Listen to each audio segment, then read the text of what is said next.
Гледаме предаването Кой е Папонай по TV7. Квартал 7, блок 7, етаж 7. Водещият бате Енчо, който се опитва да разбере на колко години аджеба е една от участничките. На колко си години? На 5.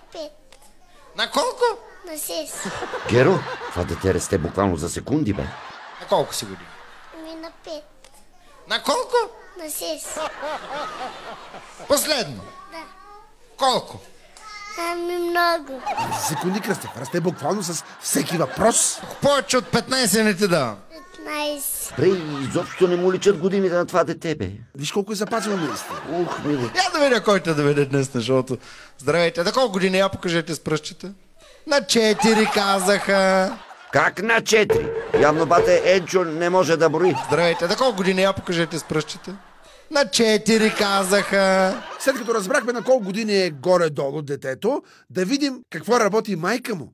Какво работи, мама? Мам работи крупе и ходи на банкет. Искаш ли и ние събота и неделя да работим като крупиета, че да ходим на банкети? Не мога събота и неделя ходя на уроци по цигулка, Кръстев. То такава цигулка няма произведена. Да ходи аз по банките да изкарвам пари. Язък няма да мога да се вреде от бата Енчо. Да ходи аз по банките да изкарвам пари. Тати ли е другия човек? Да. Той какво работи? Той играе покер, обира булъци.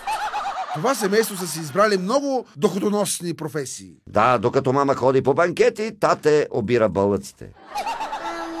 Той играе покер, обира булъци. Нека в крайна сметка да видим с какво момиченцето ще впечатли публиката. А я да видим Кристито какво е подготвила за песничка или стихче? Стихче. Песничка каза. Хайде, разберете се. Стихче. Песничка каза. Песничка, бата Енчо не е бълък. Предварително си научи урок. Дай, аз ще го държа. Енчо, стойката. Милако. Чакай, че започни го силно.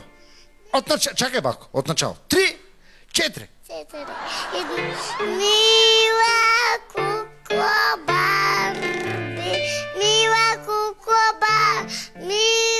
кукла Барби, колко те я видя.